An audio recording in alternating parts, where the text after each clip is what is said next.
Well, welcome to the best Friday ever on the Jason Wright Show, folks. I hope you have had a spectacular week.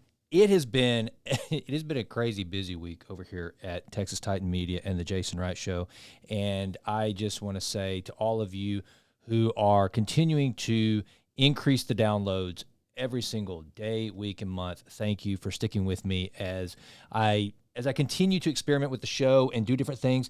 This week was a really special week in that I had a great episode that I'll be talking about a little bit here in just a minute. But before I did that, I am so excited about, okay, so those of you who listen at all, you know that I'm constantly reading. I mean, I've usually got, at a minimum, my one book that I'm reading for the week.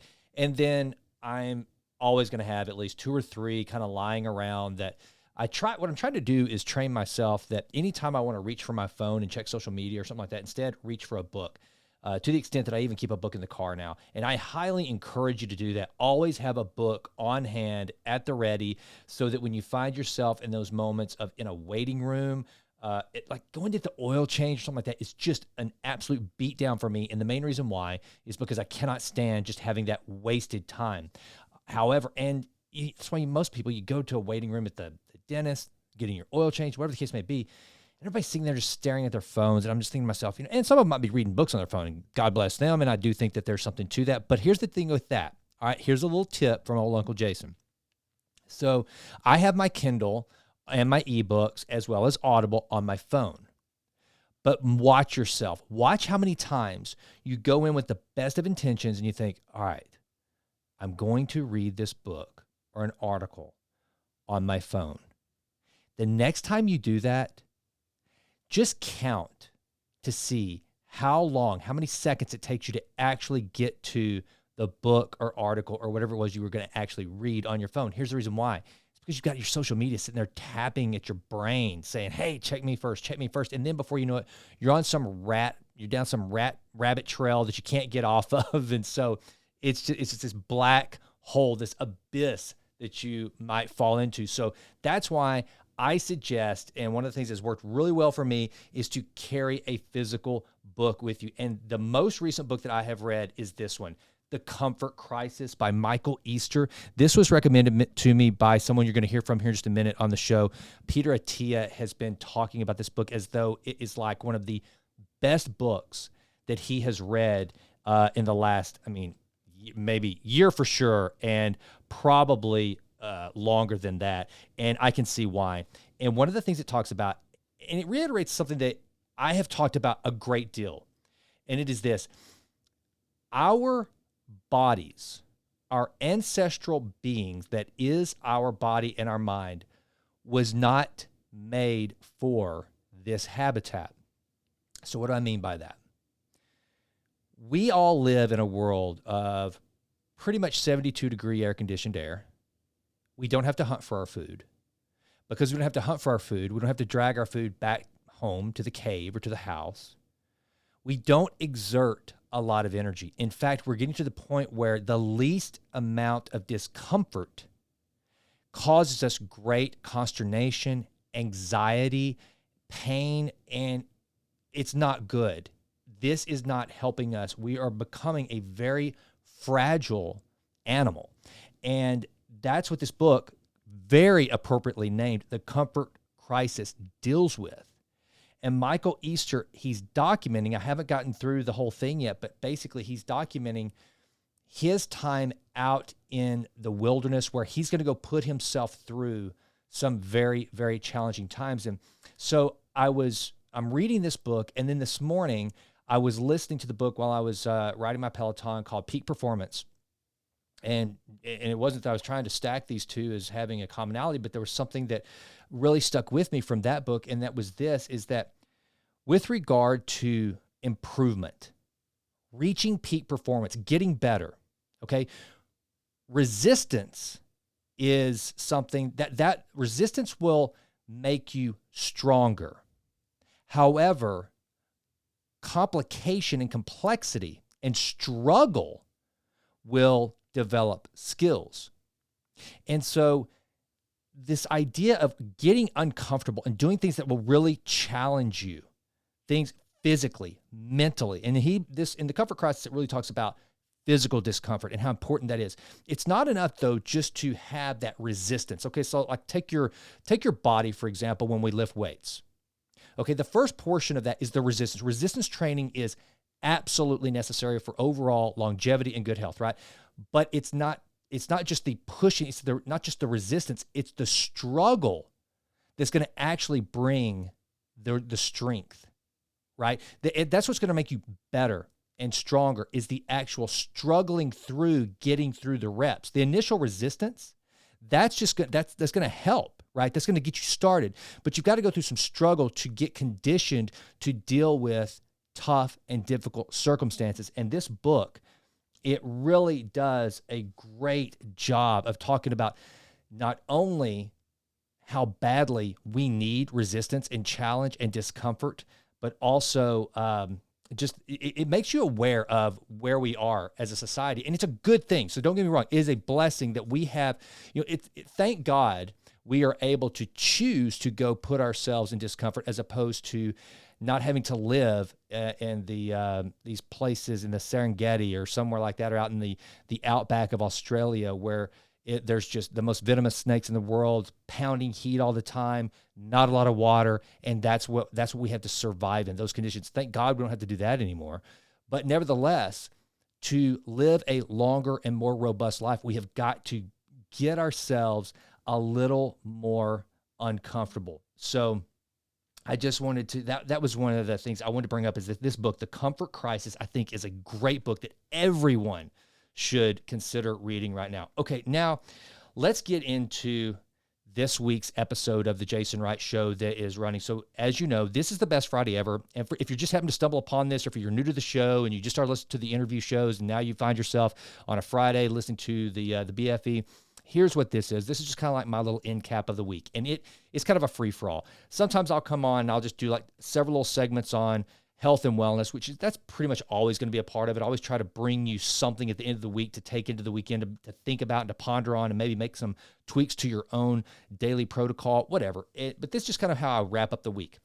On Tuesdays, there's always a long-form interview. And this week's was a very special episode for a lot of reasons, not the least of which was because it dealt with some very, very sensitive issues with a very public figure here in Tyler, Texas. So Dr. Dan Crawford, or Dr. C, as he's better known around here, was the principal of Tyler Legacy High School. At the time that he was the principal, they were going through the name change. It was one of the few and one of the largest high schools in the country to still be named Robert E. Lee, and it was going through the name change, so that had a lot of pressure on it. They were under this huge building campaign to reconstruct the school, and Dr. C was a guy he was that principal that every kid loved. I mean, his social media proved that. He was like the Dr. C, but one of the kids. And so I got to meet him because I was working with a nonprofit over in Dallas on mentoring kids through high school, trying to get them to pursue secondary education. And I remember I just immediately was taken with this guy, his energy, and how just, while he's got tattoos and he loves sports and he's just this LSU loving, go Tigers kind of guy, loves kids, but he's also a PhD. I'm like, man, this dude's all kinds of contradictions in terms. It's awesome. I love that. And I just thought, man, this is a dynamic leader, educator, and I can't wait to work with this guy. It wasn't long after that, I pick up the newspaper, or I'm reading it online, and I find out that Dr. C's been arrested and there was cocaine found and his head is bloodied. And it's just this horrible scene. And you're like, what in the world? That guy you got to be kidding me. And what happened basically was he lost, as you and I would, our worst fears that we deal with every day of losing the house, losing the job, losing the family, or whatever, there were so many things that all of us at some point in time, we deal with that little demon in the back of our mind going, what if this happened? What if this happened? It freaks us out. Well, that happened to him. The dude, and look, he might as well have taken a sledgehammer to his crotch. He did it himself, and he will tell you that. He doesn't blame anybody. He doesn't ask for sympathy. He did it himself, and he knows it. But here's the way here's what I think. This is my personal philosophy. I think that The hero's journey always has the ability to keep going. I am a firm believer that failure is an instance. It's not an identity.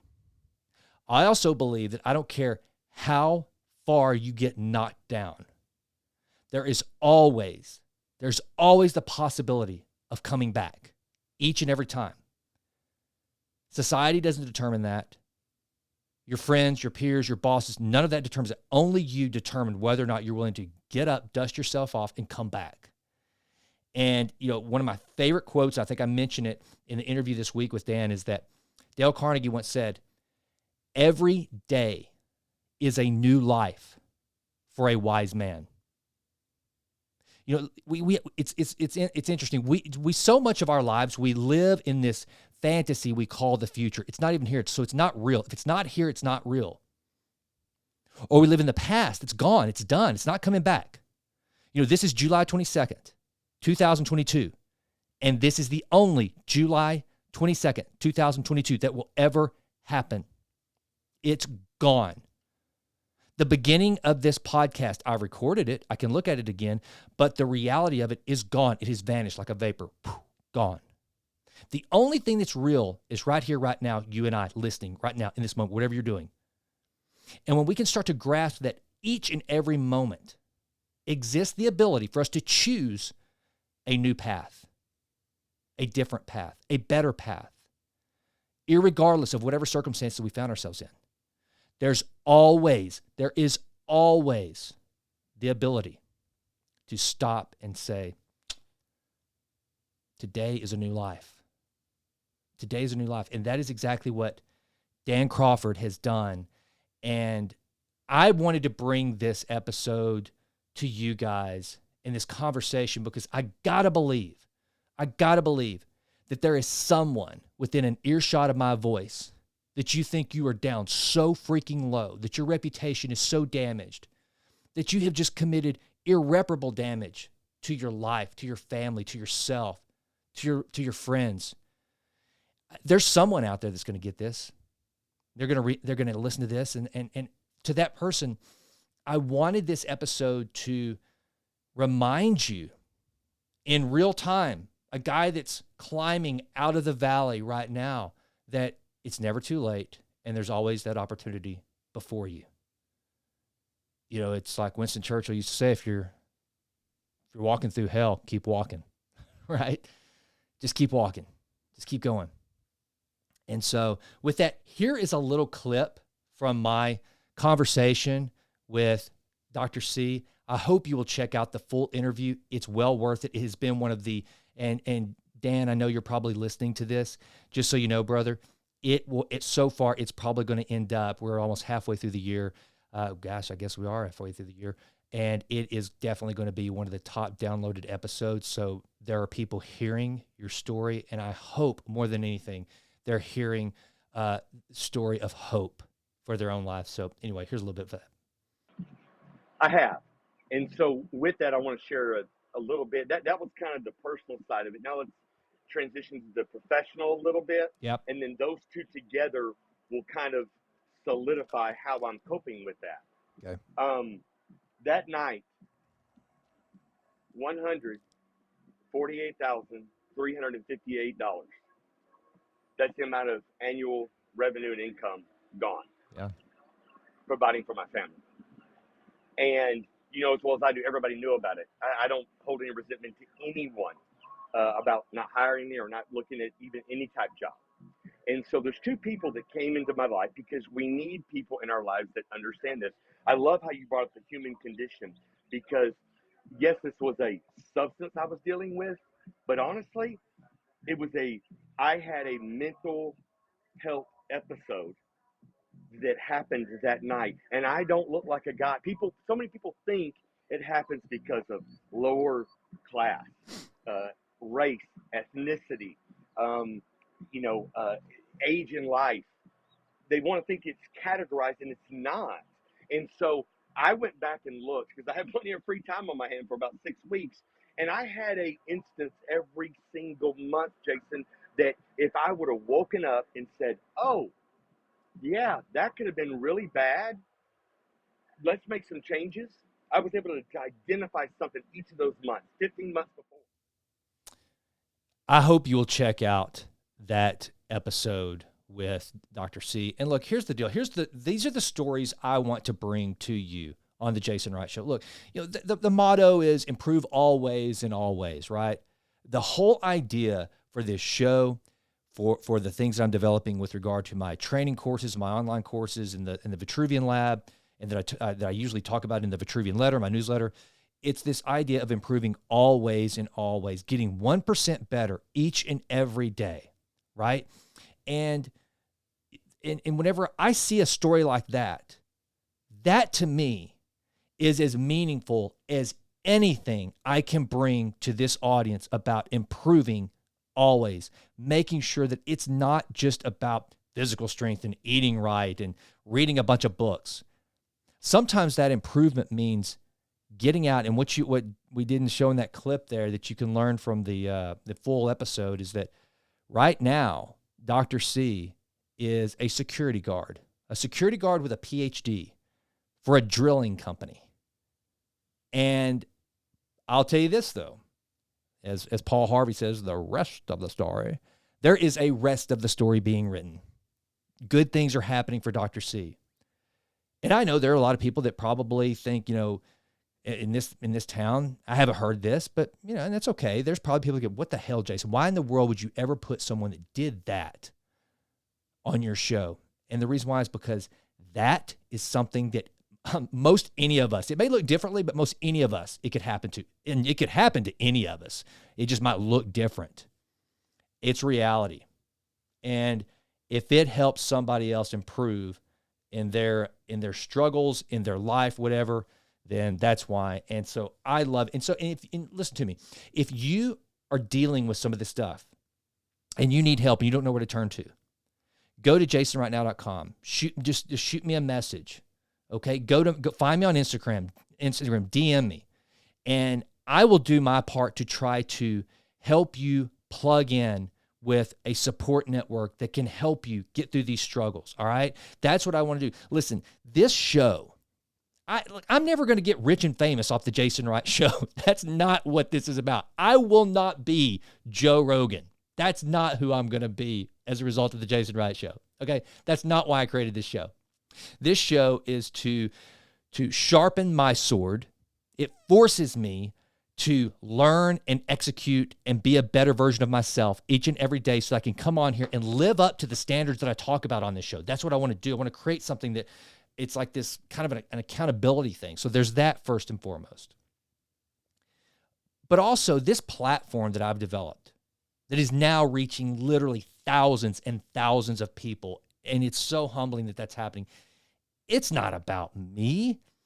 It's so that somebody might come across here and have a laugh, get some encouragement, find some healing. That's what I want with the Jason Wright Show. I want to use this. I've told you guys this before, and I'll say it again for anyone that hasn't heard it. The whole improve always and always, and how it relates to my MTP, my massively transformative purpose, which is to bring the most joy and inspiration to as many human beings as humanly possible before I die. The way it works is this show is a way that I am trying to improve always and always in my own life, and hopefully that will spill over into my fellow man. That's it. That's the purpose. So if you know of anyone, or if you're struggling, reach out to me. Let's try to get some folks some help. Okay, now, exercise. So those of you who, again, follow the show, you follow me, you know I'm kind of a nut. I'm usually right downstairs, literally right below where I'm talking to you right now in my garage, where it gets over 100 degrees, and I work out every single day. And a lot of it is, I don't want to be embarrassed when I take my shirt off, but that's really not the primary, believe it or not. As vain as I am, that is not the primary goal. The primary goal is longevity. We're all going to live longer. And we're either going to live longer in good health or live longer in crappy health. And as you know, just look around, just go to the Walmarts, and bless your heart if you do, just go to the Walmarts, walk around, And, you can get behind a parade of those little scooters with butt fat hanging over the side of the seats and realize we're not on the best path. As a matter of fact, I think we've reached now 43% of Americans are now considered obese. We talk about smoking and drinking and wearing masks for COVID and those sorts of things, but rarely do we really talk about we don't look at somebody riding one of those carts that you can tell it's not because they had a torn ACL and they're still having to do their grocery shopping. It's because they are morbidly obese. They're fat. And we don't tend to give the concern for that we do someone that we might see firing up a nail and smoking, right? Or putting a needle in their arm. But the truth is, if you see somebody that's grossly overweight and leading a sedentary lifestyle, they might as well be sucking down cigarettes. It's terrible for you. And so that's why it's one of the, and also just the mental aspects of it. There's so many benefits to exercise. But one of the things, and I've actually brought this, what I'm about to show you guys, this clip from Peter Attia. I brought this onto the show before. I know I wrote about it in the Vitruvian letter, but I wanted to include this in credit to the Joe Rogan show. Because this is an interview he did with Joe Rogan where he talks about just how powerful exercise really is. I mean, it's not just a matter of looking good and feeling good, which you most definitely will, but it's about longevity. It's about there is no pill. That's one of the things that really gets me. There is no drug we can take that has the reduction of morbidity impact that exercise does. So with that, here's Dr. Peter Attia on the Joe Rogan Show. I think exercise is the single most important longevity drug we have, bar none. Like if you said like, I want to go deep down the rabbit hole of living longer, what do I need to do?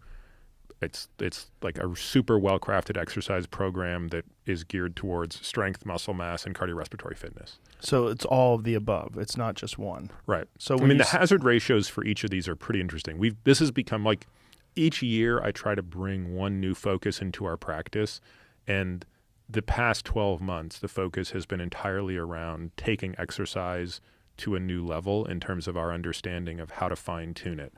And the data are unbelievable, right? So everybody knows that if you smoke or have diabetes, your risk of death goes up a lot.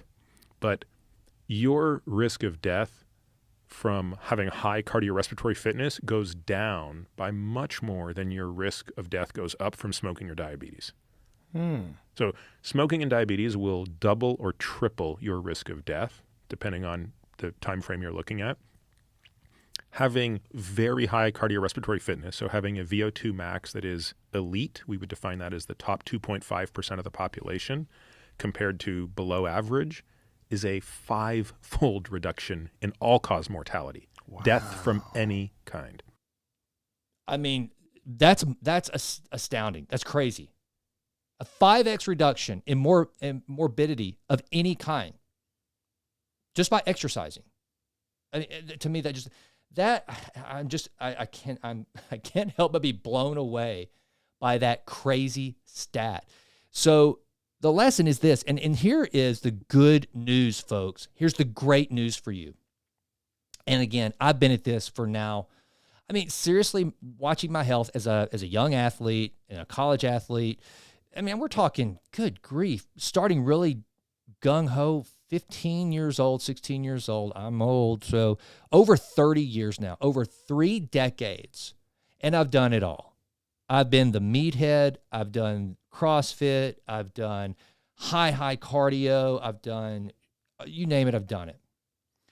And what I'm learning, and what a lot of the new data is showing, is that if you will just go out and walk every day, it's money. That is magic. Just get up and walk. Also, here's something that I have to really watch myself, because I get to creating like the podcast. Like right now, I can feel myself. I need to be up. I'm sitting on a stool right now, but I need to be standing here pretty quick. And as soon as I get off of this, what I'm going to do, I'm going to shut down the engines. I'm going to go outside. I'm going to walk around my block, do 10 air squats, and get back at it.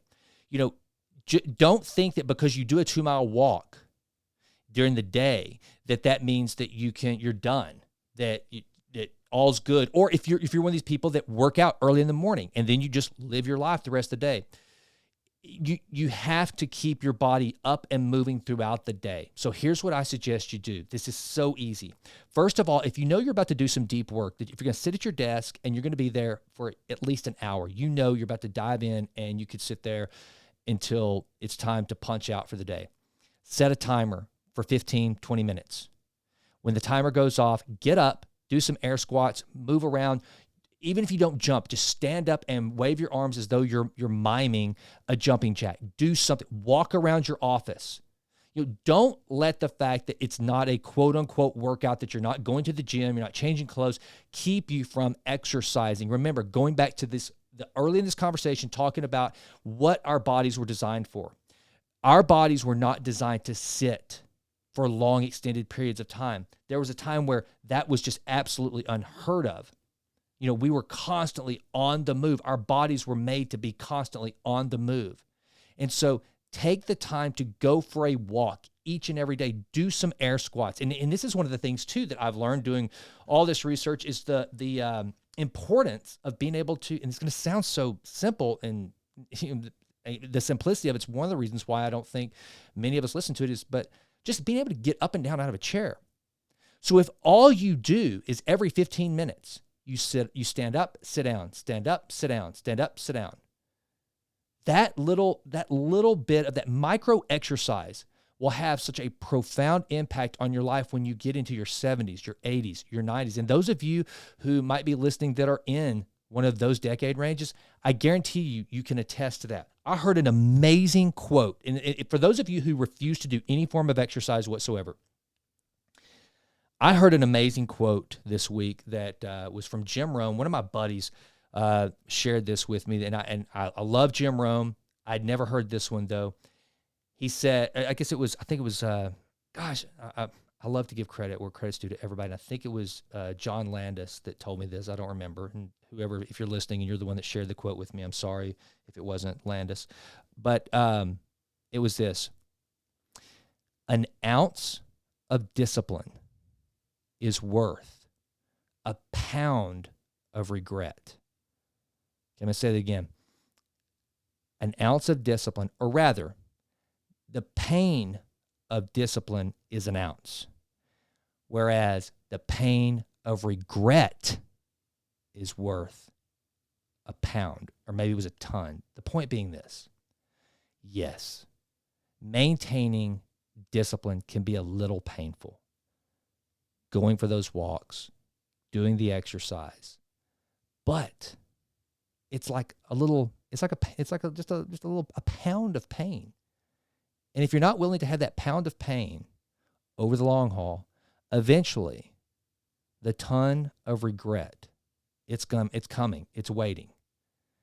And so you've got a choice. And so to me, that's why I just want to encourage all of you out there, get out, move around, exercise, and do not sit still for too long. It'll kill you. So, all right, folks, that's it. Go back and listen to the episode with Dr. C. It'll do your heart good. And remember, no matter what you're doing, I don't care if it's emotional health, relationship health, physical fitness, whatever you're doing, find a way to take that little bit of improvement each and every day, 1% per day. That's it. If you could do that over the course of a year, that's a 37% improvement compounded. So with that, always continue to improve. Always and always, I'm Jason, and I'm out.